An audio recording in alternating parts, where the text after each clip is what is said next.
Hi everyone, कैसे हो आप सभी लोग। आई होप आप लोग अच्छे होंगे। मैं हूं राहुल जयसवाल एंड स्वागत करता हूं आप सभी का एक बार फिर हमारे यूट्यूब चैनल JR ट्यूटोरियल्स में। फ्रेंड्स, आज अगेन आपके सामने मोस्ट इंपॉर्टेंट हिस्ट्री का लेक्चर वीडियो लेकर आ गया दोस्तों, जिसमें आज हम लोग पढ़ने वाले हैं हमारे 9th स्टैंडर्ड के हिस्ट्री सब्जेक्ट का सेकंड चैप्टर जो हमारा चल रहा है दोस्तों, जिसका नाम है इंडिया इवेंट्स आफ्टर 1960। आज हम इस चैप्टर का लेक्चर नंबर 2 आपके लिए लेकर आ गए हैं, जो कि अगेन एक बहुत ही ज्यादा इंपॉर्टेंट लेक्चर वीडियो होने वाला है। तो दोस्तों, आपको जस्ट याद दिला दूं कि इसके पहले हमने इस चैप्टर की शुरुआत की थी, जिसमें हमने देखा था कि यार इवेंट्स यानी कि 1960 जब हुआ, यानी कि जब हमारा इंडिया का इंडिपेंडेंस हो गया 1947 के बाद, तो उसमें बहुत सारी चीजें हुई और खासकर 1960 के बाद क्या क्या चेंजेस हुए। हमारे प्रधानमंत्री पंडित जवाहरलाल नेहरू थे, उसके बाद बहुत सारे ऐसे चेंजेस आए, कुछ कन्फ्लिक्ट्स हुए, फिर इंदिरा गांधी ने टेक ओवर किया। तो ये सब चीजें जो हुई वो ऑलरेडी मैंने फर्स्ट लेक्चर में एक्सप्लेन किया हुआ है। तो अगर आपने पहला लेक्चर नहीं देखा इस चैप्टर का, जरूर से जाके देख लेना, बहुत अच्छे से समझ में आ जाएगा। और आज हम लोग बात करने वाले 1970s की बात, ठीक है। 1960 का कल मैंने बता दिया, तो आज हम लोग पढ़ेंगे 1970s में क्या क्या हुआ। लेकिन बिफोर स्टार्टिंग दिस वीडियो एक और चीज बता दूं कि सोशल स्टडीज का वीडियोस तो आपको मिल ही रहा है कंटिन्यूअसली, लेकिन ऑलरेडी हमने मैथ्स और साइंस, ये दो सब्जेक्ट्स जो होते हैं आपके हर एक स्टैंडर्ड का, हमने ऑलरेडी अपलोड करके रखा हुआ है। पूरा का पूरा महाराष्ट्र बोर्ड का जो सिलेबस है आपका, वो ऑलरेडी हमने हर चैप्टर्स का lecture by lecture videos record करके रखा है। तो आपको बस प्लेलिस्ट में जाना है हमारे, और प्लेलिस्ट के अंदर all the lecture videos are available. आपको जाना है, देखना है, जो भी चैप्टर पसंद आएगा अच्छे से देख लो और खूब अच्छे से कंसेप्चुअल नॉलेज को गेन करो। साथ ही में सेकंड चैनल भी है हमारा यूट्यूब पे, जिसका नाम है JR टॉक्स। उस पे हम लोग आपके लिए करियर गाइडेंस के वीडियो, कुछ इंफॉर्मेशन वाले, जैसे कि IAS ऑफिसर, IPS ऑफिसर, या फिर जो भी आपको बनना है फ्यूचर में, उसके रिलेटेड बहुत सारे इंफॉर्मेशन वाले वीडियोस डे टू डे हम लोग अपलोड कर रहे हैं, वहां पे आपको मिल जाएंगे। तो जरूर से जाइए, विजिट कीजिए चैनल को। चैनल पसंद आएगा तो सब्सक्राइब भी जरूर से कर देना। और साथ ही में आपको बता दूं कि अगर आपने हमें इंस्टा पे फॉलो नहीं किया है तो जरूर से इंस्टा पे फॉलो करने ला, लिंक आपको डिस्क्रिप्शन में मिल जाएगा। बहुत जरूरी है फॉलो करना, क्योंकि हम उस पर अपडेट्स वगैरह कुछ देते रहते हैं और आप हमारे साथ कनेक्टेड रहते हो। आप अगर चैट करना चाहते हो तो वहां पे हमारे साथ आ सकते हो। बिल्कुल क्लियर है। शुरुआत करते हैं आज के इस लेक्चर की, जो कि है इंडिया इवेंट्स आफ्टर 1960। तो 1960 मैंने बताया आपको कि हमने देख लिया। आज हम लोग बात करेंगे 1970s के बारे में, ठीक है। किसके बारे में? 1970, 1970 के दौरान क्या हुआ था। तो 1970 में बेसिकली, जैसे कि थोड़ा सा मैं प्रीवियस डे में आपको अगर लेके चलूं, तो 1960 में हमने देखा था, लगभग 1960 के बाद जो इंदिरा गांधी थी वो प्राइम मिनिस्टर बन चुकी थी, एंड वो टाइम पे बहुत सारे कन्फ्लिक्ट्स वगैरह इंडिया में हो रहे थे। तो हुआ ये था कि 1970 जैसे स्टार्ट हुआ, तो स्टार्ट होने के बाद एक बहुत ज्यादा एक कन्फ्लिक्ट क्रिएट हो गया। किसके बीच में? इंडिया और पाकिस्तान के बीच में। और किसके मुद्दे के ऊपर लेके? ईस्ट पाकिस्तान के मुद्दे के ऊपर लेके क्रिएट हुआ, क्योंकि पाकिस्तान जो था वो वेस्ट में भी था और ईस्ट में भी था। ये ऑलरेडी मैंने फर्स्ट लेक्चर में बताया। तो वेस्ट में जो पाकिस्तान था वो अपना पूरा का पूरा दबदबा जो है ईस्ट पाकिस्तान के ऊपर बनाता था, लेकिन जो ईस्ट पाकिस्तान के जो लोग थे वो चाहते थे कि हमारा एक अलग से कंट्री हो, हमें पाकिस्तान का हिस्सा नहीं बनना है, हमको अपना एक अलग कंट्री चाहिए, और वो कंट्री का नाम क्या होगा? बांग्लादेश होगा। करेक्ट है, समझ में आ रहा है, क्योंकि वो बंगाल से टच में है इसके लिए, और वहां के जो भी मोस्टली लोग थे वो बंगाली बोलते थे, दैट्स व्हाई बांग्लादेश उनका नाम रखा गया। लेकिन यहां पे जब लड़ाई हुई, यानी कि इंडिया और पाकिस्तान की जब लड़ाई हुई, तो ये बीच में इंडिया ने दबदबा कायम किया पाकिस्तान को डिफीट करके, और बांग्लादेश का निर्माण कर दिया। यानी कि 1971 में आपको पता होगा एक वॉर की गई थी, एक लड़ाई की गई थी। तो 1971 के वॉर में क्या कर दिया? बांग्लादेश का निर्माण कर दिया।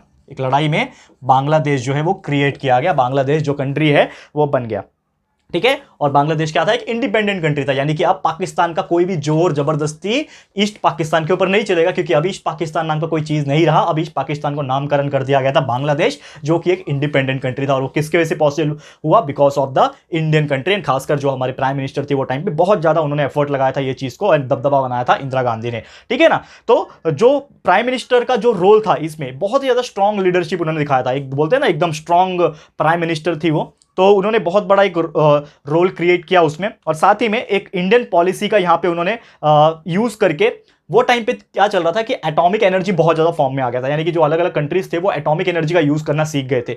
तो हमारे इंडिया को भी ये एटॉमिक पावर कंट्री बनना था। दैट्स वाई इंदिरा गांधी के नेतृत्व में यहां पे, तो लगभग जो 1975 की अगर मैं बात करूं, 1974 1975 की अगर मैं बात करूं, तो वो टाइम पे ना एक एटॉमिक टेस्ट करवाया गया। वो टाइम पे क्या करवाया गया? Atomic test. और आपको पता है कि एटॉमिक टेस्ट किस काम आता है? आपको पता है। तो जब वो टाइम पे एटॉमिक डिवाइसेस का यूज करने की जब कोशिश वगैरह करते थे एटॉमिक डिवाइसेस का, तो क्या होता था कि जो अदर कंट्रीज जो होते थे, खासकर यूनाइटेड नेशंस हो गया, अमेरिका हो गया, एक दबदबा बना के रखते थे इंडिया में कि तू ये टेस्ट नहीं करेगा क्योंकि हमको खतरा हो सकता है इससे। तो वो जो है इंदिरा गांधी के नेतृत्व में 1974 1975 में पोखरण, जो कि राजस्थान में एक जगह है, आपको पता होगा ये बहुत ज़्यादा फेमस है और इसमें 95 में भी 1995 में भी एक टेस्ट करा गया था जिसके ऊपर एक मूवी भी बनी है, आपको याद होगा, ठीक है ना। तो पोखरण जो एक जगह है राजस्थान के आता है, राजस्थान में ही ये जो टेस्ट है एटॉमिक टेस्ट जो है वो करवाया गया था, ठीक है ना। राजस्थान, स्पेलिंग गलत लिख दिया मैंने, THAN, ठीक है ना, राजस्थान, ठीक है, आप सही है, ठीक है। तो ये पोखरण राजस्थान में एटॉमिक टेस्ट करवाया गया था 1974 में, 1975 में, ताकि इंडिया के पास भी क्या आ जाए, एटॉमिक पावर जो है वो आ पाए। तो इसके लिए भी हमारी जो इंदिरा गांधी ने, उन्होंने बहुत ज्यादा एफर्ट्स लगाया था। और साथ ही में एक और इंसिडेंट हुआ था यही दौरान एक और इंसिडेंट हुआ था कि 1975 में, ठीक है ना, 1975 में सिक्किम जो एक स्टेट था, ठीक है ना, तो सिक्किम के लोग ने क्या किया था, वोट किया था। सिक्किम के लोगों ने क्या किया था, वोट किया था कि हमें जो है इंडिया में शामिल होना है। तो सिक्किम को एक अलग से स्टेट के रूप में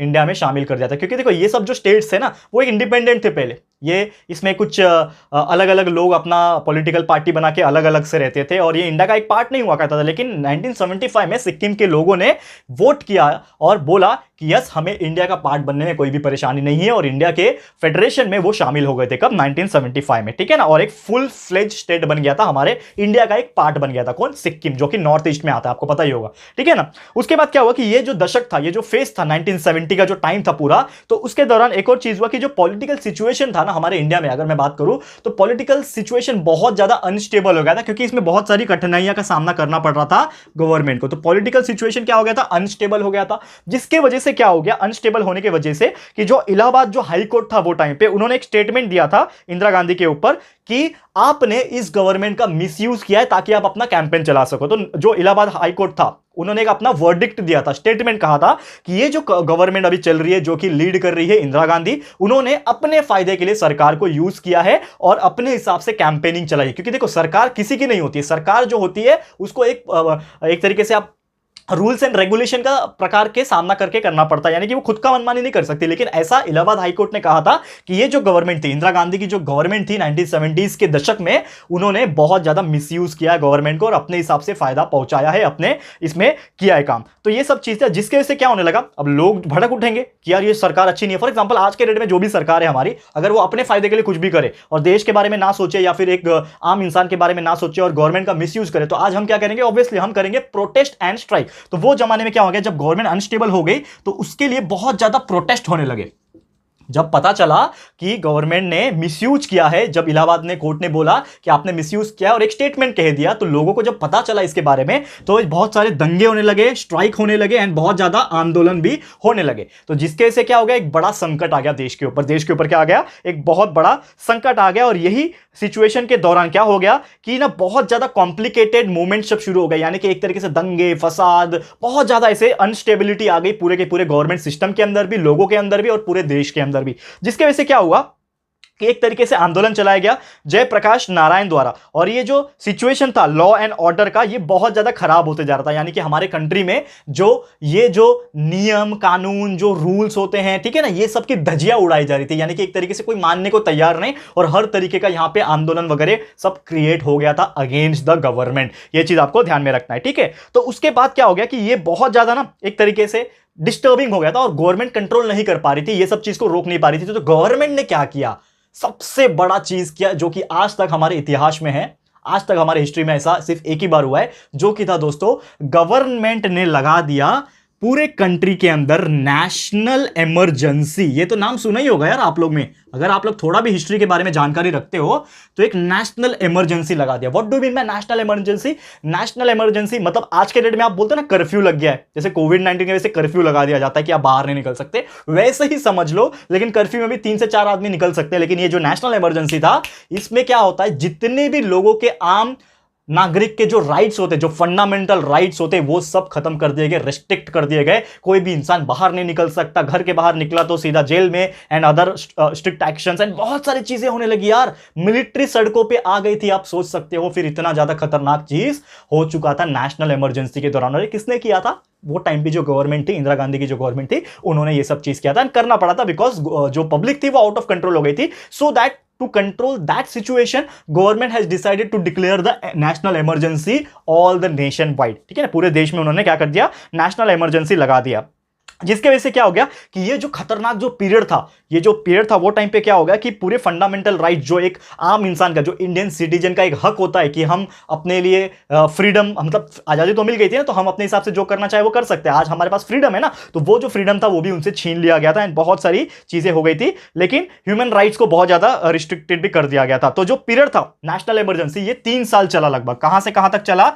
1975 से लेके 1977 तक ये 3 साल का इमरजेंसी लगा गया था। तो आप सोच सकते हो वो जमाने में जो लोग हुआ करते होंगे 1975, अपने पेरेंट्स से आप पूछना शायद अगर ये पीरियड में थे तो उनके घर में या फिर उनके लाइफ कैसी भी थी। ऐसा नहीं है कि बहुत खराब हो गई थी, लेकिन फिर भी रिस्ट्रिक्शंस हो गए थे ना, आप कहीं बाहर नहीं निकल पाओगे, आपको बहुत ज्यादा रोक लग गई थी, ऐसी बहुत सारी चीजें हुई थी। तो आप जरूर से अपने पेरेंट्स और ग्रैंड पेरेंट्स से पूछना कि एक्जैक्टली ये सब टाइम पे क्या हुआ था। तो 1975 से 1977 तक ये 3 साल तक नेशनल इमरजेंसी जो है वो चला था, ठीक है ना। और उसके बाद जैसे 1977 खत्म हुआ, उसके बाद जनरल इलेक्शंस करवाया गया, क्योंकि ऑब्वियसली नए सरकार बनानी पड़ेगी ना, तो सरकार बनाने के लिए 1977 के बाद क्या कराया गया? एक नॉर्मल जनरल इलेक्शंस करवाया। तो जब इलेक्शन होगा तो ऑब्वियसली कुछ तो होगा, जब इलेक्शन होगा तो कुछ तो फर्क पड़ेगा ना कि यार लोगों का जो गुस्सा है किसके ऊपर निकलेगा? गवर्नमेंट के ऊपर निकलेगा। तो इस बार क्या हुआ कि जो ऑलरेडी इंदिरा गांधी की गवर्नमेंट थी 1977 में, उनकी सरकार नहीं बन पाई क्योंकि लोगों ने उनको वोट नहीं किया, क्योंकि लोग गुस्सा थे, लोग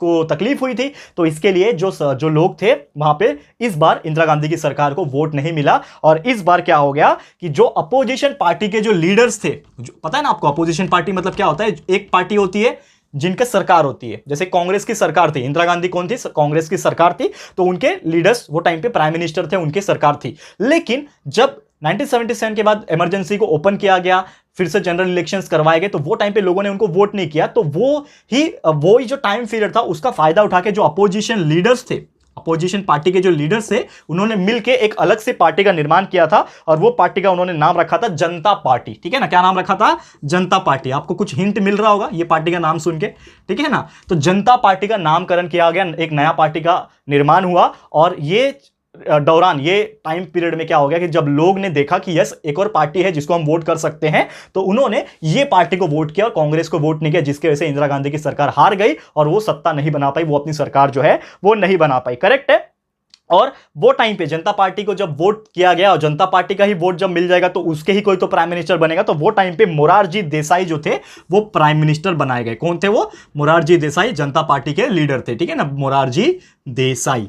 तो मोरारजी देसाई को क्या बनाया गया? पीएम बना दिया, यानी प्राइम मिनिस्टर बना दिया गया, ठीक है। लेकिन जब इनकी जो सरकार बन गई, मोरारजी देसाई जब प्राइम मिनिस्टर बन गए, लेकिन उनकी लीडरशिप के दौरान बहुत सारी इंस्टेबिलिटीज थी और अंदर ही अंदर उनके जितने भी लोग थे, उनके जितने भी लीडर्स थे, उनकी उनसे बनती नहीं थी, यानी कि इंटरनल इनसिक्योरिटीज हो गई थी। जैसे होता है ना, जैसे कि एक सरकार है, अब सरकार के अंदर बहुत सारे लीडर्स काम करते हैं, बहुत सारी अलग अलग पार्टीज होती है, पार्टीज इन द सेंस अलग अलग मिनिस्ट्री होती है। तो जब आपस में ही उनका तालमेल नहीं बिठेगा तो सरकार में कुछ तो गड़बड़ हो जाएगा। तो जब गड़बड़ हो जाएगा तो कहीं ना कहीं नुकसान किसको होगा? उनकी पूरी पार्टी को होगा, जिसके वजह से उनका लीडरशिप जा भी सकता है। तो सेम वही चीज हुआ कि जब मोरारजी देसाई जब प्राइम मिनिस्टर बने तो वो टाइम पे कुछ इंटरनल इनसिक्योरिटीज के वजह से, इंटरनल इश्यूज के वजह से उनकी सरकार जो है फिर से पलट गई। और उसके बाद क्या हुआ?